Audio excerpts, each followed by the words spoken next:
Kids are like, oh my gosh. But I have to be honest with you. I have to communicate this to you. Is that this unit traditionally is one of your more challenging units. And there's a rhyme and a reason to why. None of this you've really experienced before.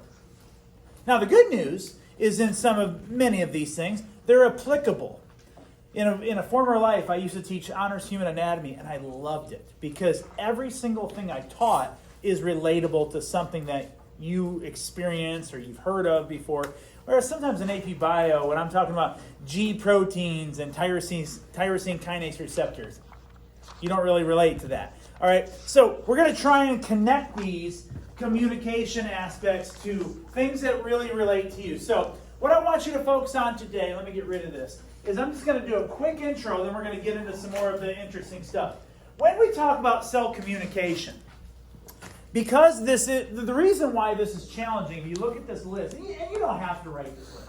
You don't have to write this. This is just an intro of what we're going to be doing and why communication matters. So most of these you've heard of before. Obviously cell division, immune response, cancer, your nervous system, muscle contractions, all right, all of these things, even hormones that we're going to talk about, you've heard of all of these. And what's really cool about these is you can relate to all of them. During the quiz, I think like 3 or 4 of you were sniffling and sneezing, and so that cold season's coming up on us, so we can start relating our own immune responses to that. All right, we can relate vaccinations and kind of the whole COVID thing and the conspiracy theories surrounding all of the vaccines. We can relate to all of those things. Unfortunately, many of us can relate to cancer, or we know somebody, or we all have heard of it. And so we can keep going through these. Like this one right here, by far my favorite thing to teach, hormones. I love hormones. I think I've told you that I was going to go to medical school for endocrinology. I think people are fascinating. I think people watching is fascinating. And I think when you study hormones and how they impact people, especially at your age, absolutely fascinating. Cell division, we're going to go into a lot of that stuff that I guarantee you've never heard of before. And then this one right here, one of my favorite things to teach because, I was just sharing with you that one of my favorite topics to teach is hormones, but one of my favorite cartoons of all time. Does anybody know what my favorite cartoon of all time is? Well, there's actually 2. If you knew anything, if you could guess right now anything about me, what would be my 2 favorite cartoons of all time? Voltron, it's in the top 5. Voltron's in the top 5, but not my top 2. One of them is kind of more up with your generation. Charlie Brown. That's like my grandparents' generation, Charlie Brown. But I like Charlie Brown. All right? It's actually Phineas and Ferb. Okay? And there's a reason why. There's a reason why. And this is why my wife and daughter do not like watching TV with me and movies because I ruin everything. I circle everything back to science. During Phineas and Ferb, you ever notice that when Dr. Doofenshmirtz designs the sinister plot and the maniacal whatever is going to take over the world, Perry the Platypus always foils the plot by finding the self-destruct button? You ever notice that? And why would any evil genius create a self-destruct button? Well, the whole time I'm like, see? That self-destruct button, that's just like apoptosis. And they're like, oh, you nerd. All right, so of course they don't want to watch that with me. Does anybody know what my second one is? And this is a little bit more of my personality, which you might judge me when I tell you about this one. It's Batman. I love Batman. Think about it. You're rich. You have all the money in the world. But yet, at night, you can go out and kick the crap out of people. And people applaud. Seriously, think about it. And people and everybody applauds you for it. I could go outside right now and beat up somebody. I'd get arrested. But Batman gets to do that, and everybody thinks he's saving the day. And then you get to go home to all your fancy gizmos and gadgets and toys and swimming in a pile of cash. How cool is that? Right? That's like everybody's dream. Well, at least my dream. I don't know. All right? So regardless is that a lot of these things we can relate to. But what we need to discuss today is how these cells are actually talking. Now, this one we've already discussed. We've already talked about gap junctions. That falls under communication. But what I do want to show you is this slide right here. And this is definitely something you need to jot down. There are 3 types of signals that we're going to talk about. And I'm going to start creating a categorical list surrounding these. All right, so 3 types of communication in terms of geography. The first type of signaling because what we're dealing with today is not only the communication that we create outward. This is what we talk about with the endomembrane system, where signals are sent out. But now we're going to start talking about signal reception, when messages are being received by the cell and how the cell responds to that. So one of these communication mechanisms is what we call paracrine signaling. Para means, obviously, everything around it. I usually call this shotgun signaling, and the reason why, it's kind of evil, but you shoot a shotgun and bullets go everywhere. Kind of anything in the general vicinity is probably going to get hit. That's what paracrine signaling is. The one way to think about paracrine signaling is one cell communicating to multiples, but in a very localized region. So what are examples of paracrine signaling? Cell division would be a good example of this. Immune response would be a good example of this. Muscle contraction is a good example. So a lot of those things I was just showing you that can actually trigger these events. It's one cell communicating to all those around you. So you could probably relate to this. The way I'm teaching you right now is in a paracrine form. I'm saying things out loud, and who's ever in my general vicinity can get that message and then respond accordingly. All right, so that would be paracrine. Now our second type of local signaling is called synaptic. Now those of you who've taken AP Psych, you know exactly what I'm talking about. Synaptic signaling is specifically for our nervous system. All right, now you can kind of piggyback a lot of our neurological responses to this, but synaptic signaling is a one-to-one signal. So in synaptic signaling, I would signal you, you would signal, and then we just start relaying the message. All right, and we've heard of these things before, right? Remember in elementary school, did they ever do this with you in elementary school? I forget what the name of it's called, like passing a note or whatever it is. I tell you a story. Telephone, is that what they call it? Okay. So, I was in elementary school 35 years ago. So telephone, I tell you the story, you relay it, and by the time it gets all the way back there, the story is completely jacked up, you know what I mean? And completely false. Well, that's where synaptic signaling has these built-in mechanisms to make sure that doesn't happen. So we're going to talk at length about this, much more in depth than what AP Psych did. But still, those of you in AP Psych, you're going to have a good background. Now the last one is what we call long distance. This is hormonal signaling. All right, so hormonal signaling is exactly what I just mentioned. Long distance. It's in the blood, lymphatic vessels, and it can move throughout the entire body. Now you're probably saying, well, doesn't the nervous system move out the entire body? It does, but in a string of one-to-one communications. Whereas these, what does endocrine mean? Crine means to release, endo means in. So an endocrine gland is a gland that releases molecules in. Exocrine is something that releases out. So for example, we are mammals because ladies have mammary glands that release milk out. We have sudoriferous glands that release sweat out. That's an exocrine gland. Sebaceous glands are exocrine. Endocrine glands, for example, ovaries are endocrine glands. Testicles are ovary glands, are endocrine glands. You have the pituitary, which releases right into the blood. But what I want to point out about all three of these, okay, I can't emphasize this enough. Every single one of these has what we call a specific, underline the word specific for me. You're going to hear me say this over and over and over again.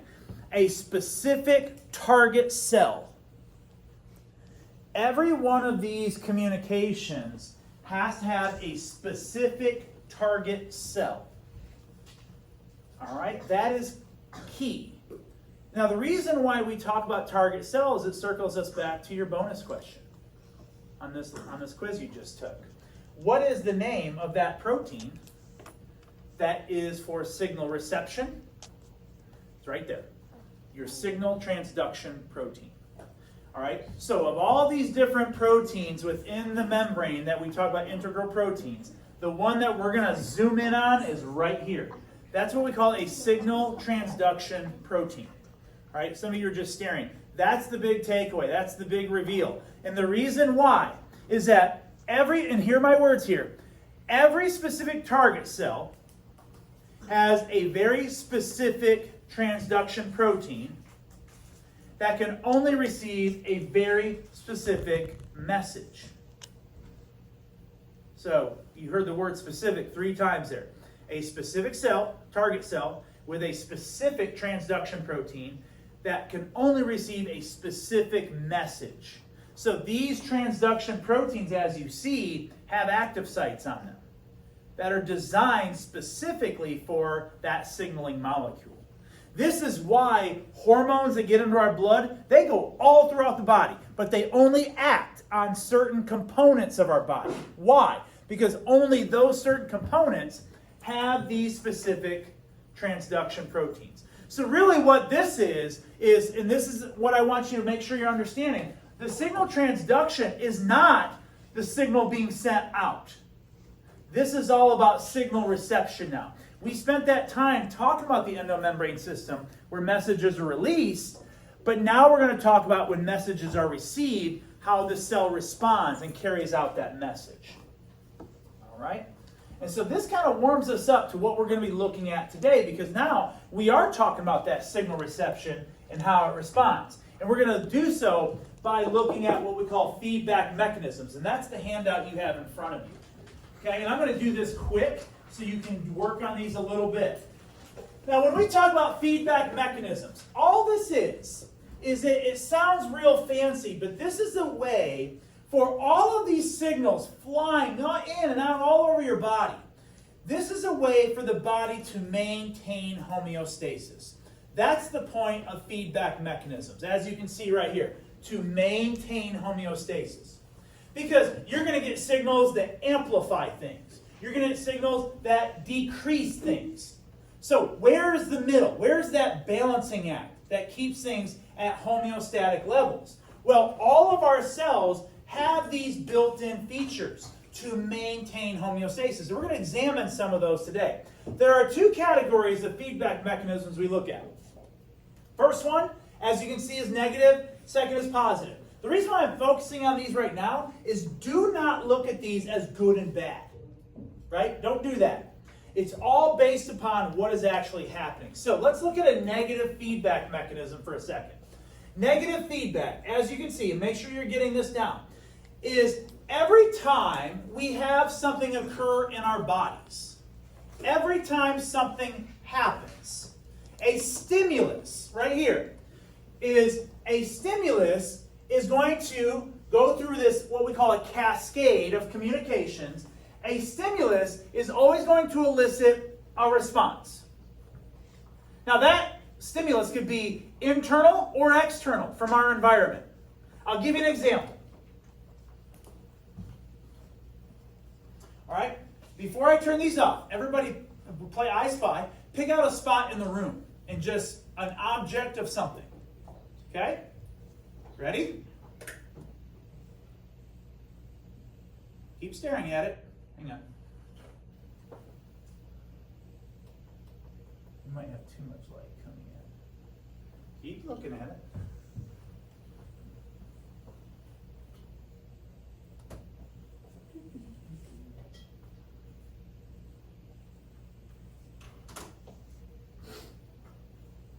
What do you notice that's happening? Are you starting to see it a little bit better? A little bit better? How many of you ever played hide and seek in the dark with your friends? Yeah, that's cool. I don't care who you are, that's cool. All right? So what's happening right now? The stimulus was what? The lack of light, right? I turned off the light, so your body responded. How did your body respond? Your eyesight. Exactly. So your pupils will dilate. They're going to increase their diameter, trying to maximize the amount of light coming in. So what I did to you right now, without you even realizing, is I actually cause a pupillary reflex. All right? And then, of course, you get those teachers that teach you the same old monotone voice, and then, okay! And then turn the lights on, and all of you turn into vampires. And all of a sudden, and the reason why is all of your pupils are so dilated, now you've got too much light coming in. So what did I just do to all of your eyes now? I constricted them. So this is why, and you see these, I always remember, I have like 4 or 5 friends that are police officers. And when they pull people over, especially at night, and they suspect somebody for drinking and driving or drugs, you know what they do? You know what the first thing they do? Check the people. They shine their flashlight right in their face. And a lot of people are like, why are police officers jerks? Why are they doing that? They're like, where you been? Now, it's nothing like that. They're looking at your eyes. Because if you're on one, all right, you've been drinking, you've been doing drugs, guess what's not going to happen to your eyes? They're not going to respond as quickly. So that's an automatic field test where they can give reasonable cause to start searching your vehicle and giving you a blood alcohol test and a field test. So those are some of the just quick anecdotes that we look at. So what I just showed you with this right here is the stimulus was a decrease in light. Okay? So the receptor here were your eyes. Okay? So because of the decrease in light, what was your overall response? The response is what? Pupils did what? Dilate, right? And so therefore, by dilating, you're increasing the amount of light that's coming into your eye. So what you're noticing is that for a negative feedback, the stimulus is always inversely related to the response. So whatever something goes up, something comes down. Something goes down, something's got to come up. I'll give you an even better example. Okay? How many of you are planning on in the next couple of weeks, right around Halloween, going to a haunted house? Like Paranoia or Netherworld or anything like that? Which one are you going to? I don't know yet, but I want to go to one. Paranoia is pretty good. The one out in Canton. I've never heard of it. Really? All right, we'll look it up here in a second. But Paranoia is awesome. Now, riddle me this. Why do humans are fascinating species. Why do we do things that we know are going to be scary? We know that are dangerous, but we do them anyway. Jumping out of an airplane at 15,000 feet and not even knowing who packed our parachute. Ta-da! Why would we do that? Why do you go into a haunted house knowing full well somebody's going to scare the bejesus out of you, and you're going to be like, that was awesome? Why do we do that? Well, it is the adrenaline rush, yes. But what it is, it's actually the endorphin release as a result. And this is what we call, and I've never experienced this, but maybe some of you that like to run. My sister-in-law, she's like a marathon runner, and she always talks about the runner's high. This euphoric, like after you get done running, all these endorphins are released, and it's like a feel-good drug. Well, the reason why we like to do these is that you go to these haunted houses, boom, they jump out, scare you, your heart rate goes up. And then eventually what happens? Your heart rate's going to come down. Haven't you ever noticed in haunted houses, it's not like they're constantly scaring you, right? They scare you, they get your heart rate up, and then they let it come down. And then as soon as it's down, a big old freaky clown comes out and starts, attacking you. At least that's what, in my mind, that's what clowns do. I was telling second period, and I do like telling the story. It's kind of funny. I don't know if many of you know this. This is kind of a getting to know you phase. So my favorite cartoons. I want to be rich and beat people up. Part of who I want to beat up is I want to rid the world of clowns. I'm terrified of clowns.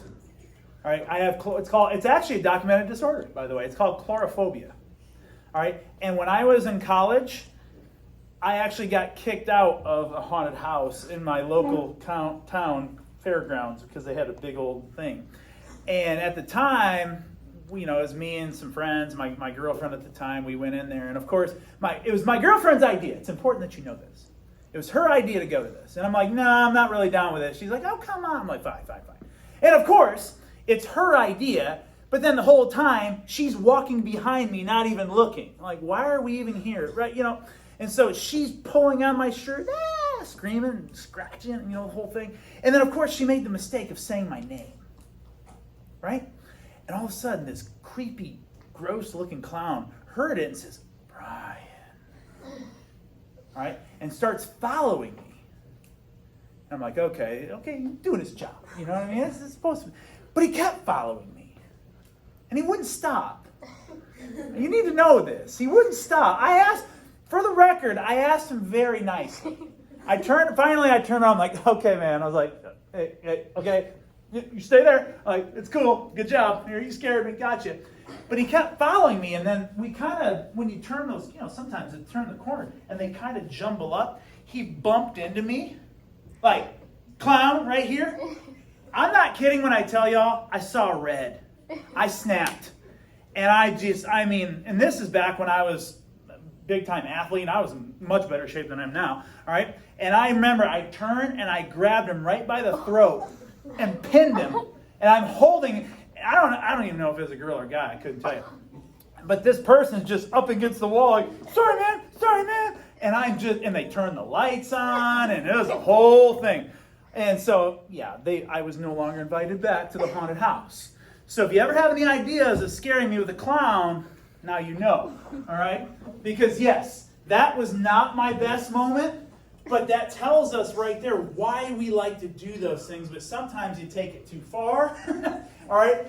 So in this case, we go to these haunted houses, and you can have an increase in heart rate, all right? So what do we want our response to be? A decrease, exactly. So that's the whole point. So somebody goes on a roller coaster, somebody gets scared, somebody has an AP biology test coming up, and your heart rate's all jacked up. What's everybody telling you to do? Just breathe, calm down, relax, woosah, right? Whatever it is. Well, let's do the opposite. Let's do a different one. Let's do a positive feedback. Now, remember how the other day I was telling you, I give my speeches on drugs and sex by not just saying, just say no because I said so. I scare the heck out of you. Remember I told you that?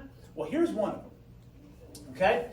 There is an example of a positive feedback where you can see the response is an amplification of the original stimulus. So, the first stimulus, ladies, when you're in your third trimester, you're going to start experiencing birth contractions. All right? An increase in birth contractions. People say, well, how do you know when you're going to have a birth contraction? Oh, believe me, you're going to know. All right? You are going to know. It is probably the most pain that humans can endure. All right? And think about all your muscles simultaneously contracting and squeezing in your entire midsection. All right? And they actually, if you want a good laugh, you go to YouTube and watch these videos where they give birth contraction simulators and they put them on guys.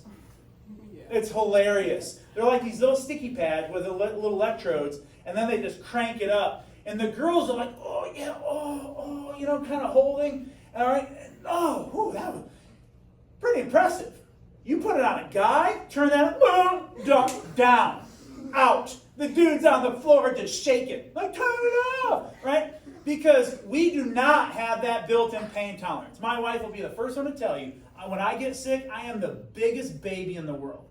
When she's sick, she's a straight-up soldier. Like, it don't even faze her. I don't know how she does it. All right? So my point is this, is that not only when you have birth contractions is the most painful thing, but typically labor takes about 12 to 15 hours. So you get to experience this party for 12 to 15 hours. But here's the cool part, ladies, is not only do you get those birth contractions, but as you get closer to birth, the frequency of the contractions gets faster and faster, and the intensity gets faster and more intense. So when my wife went into labor with my daughter, she was 15 minutes apart. We weren't allowed to go to the hospital until we were 7 minutes apart. So I had to sit there with my wife for about 5 or 6 hours, all right, and hold her hand. Now, my wife is a tiny, tiny little thing, all right? And I can, everything I'm saying, if she heard me, she's like, yeah, all right? I don't know what it was, but women have this ability to get superhuman strength. And so when I'm holding her hand and I'm sitting there counting, I'm like, you're okay, and I'm, breathe, breathe. You know what guys are supposed to do? I didn't know what I was doing. I was like, breathe, like you're not going to breathe, right? But she grabbed my hand. I'm not kidding, y'all. I thought she was going to turn my bones into dust. I mean, she was just squeezing because of the pain. Because what would happen is that every 12 to 15 minutes, she'd get another contraction. But then they would speed up. And then the timing between them would get low. Then we got to go to the hospital. So what is the response of a positive feedback is an increase in pain and an increase in those birth contractions. Now you might be saying, well, how does that get the woman back to homeostasis? The baby's out. That's homeostasis. Because when birth contractions are set up, the body essentially looks at the baby as a foreign object. I know it sounds terrible when you say it out loud, right? All right? But that's really what the body's doing. It's trying to expel the baby out. So it does so by increasing those contractions and squeezing that birth canal essentially like a tube of toothpaste and getting that thing out of there. All right? And so then you think, okay, you got all this going on. Now I'm going to squeeze something the size of a watermelon out to something the size of a lemon. That's birth contractions in birth. All right? Am I making a dent at all on you ladies here? Am I terrifying you at all? A little bit? No? Nothing? No. You love it? What? You already know this? How do you know this? Because you're a girl? Wait, hold on. You don't know this. I don't know. So, all right, so that's fascinating to me. It's kind of, I guess having a baby is kind of like going to a haunted house. You know what's going to happen, right? Well, I guess so. But you always get that, well, you get a baby out of it, right? That whole thing. I guess so. They always say that, like, psychologists think that men are like jealous of women because we can't give birth.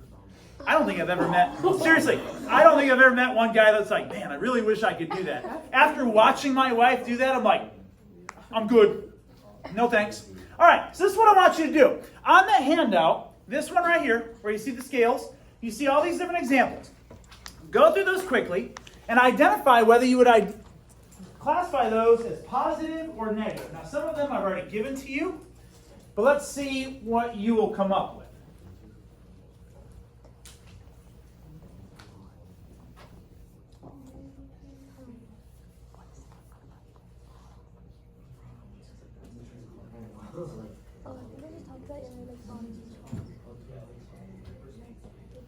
I always remember the nurse who delivered Caitlin. Her name was Mercedes. One of the sweetest women ever. And you know, your traditional Southern black woman, you're like, honey, you know that one, kind of a bigger woman. And I remember my wife's, because we had this whole plan. You know, they always say you have a plan until it happens, and the plan goes out the window. And she's like, okay. She's like, I don't know if I want the drugs. And I remember Mercedes. Heart rate, we already said, was negative. Heart rate goes up, we got to bring it down. Or the opposite. All right, and this is terrible, but sometimes people do go into haunted houses. They get scared so bad, their heart stops.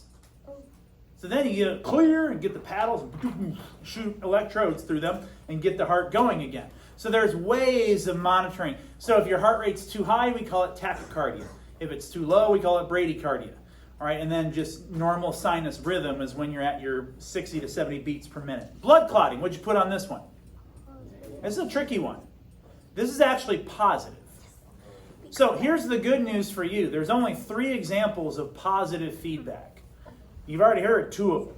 Blood clotting is one, because as soon as the clotting mechanism starts, you want that to keep going, all right, to clot and protect the wound wherever that clot is being formed, all right? Endorphins, which put here. These are negative, all right? Endorphins take away pain. They reduce pain impulses. So this is why sometimes, the brain is an interesting thing. It's a single process gateway, and what I mean by that is if you have a particular pain somewhere, what people will do, actually military, I have some friends that were in the military, they train military people to do this. That let's say you're out in combat zone and you've got a broken foot or something, they'll actually tell you to cut yourself in different areas. Obviously not where major arteries are, but just cut yourself, and the brain refocuses the pain on where you just cut rather than the actual broken foot. So that's where you hear all these heroic tales of, soldiers are, getting shot, getting mangled, but still getting to safety or saving their platoon, something like that, because A, they got all these endorphins running through them, but they're training their bodies on how to manipulate their brain into not paying attention to that pain. It's actually pretty cool. Scary, but cool. Body heat, what'd you put here? That's negative, right? Body temperature goes up, you start sweating. Body temperature goes down, you start shivering. When you shiver, you get goosebumps. You already know why we get goosebumps. I already told you. When you increase folds, what does that do? increases surface area. So when you get goosebumps, you increase surface area to absorb more heat. That's why you get goosebumps. All right, cancer. What'd you put? This is a tricky one. It sounds weird to say it out loud, doesn't it? That cancer is positive. All right, yeah, that's kind of a bad choice of words. All right, but yes, cancer is a positive feedback. It just keeps amplifying that stimulus. Bladder's distension was negative.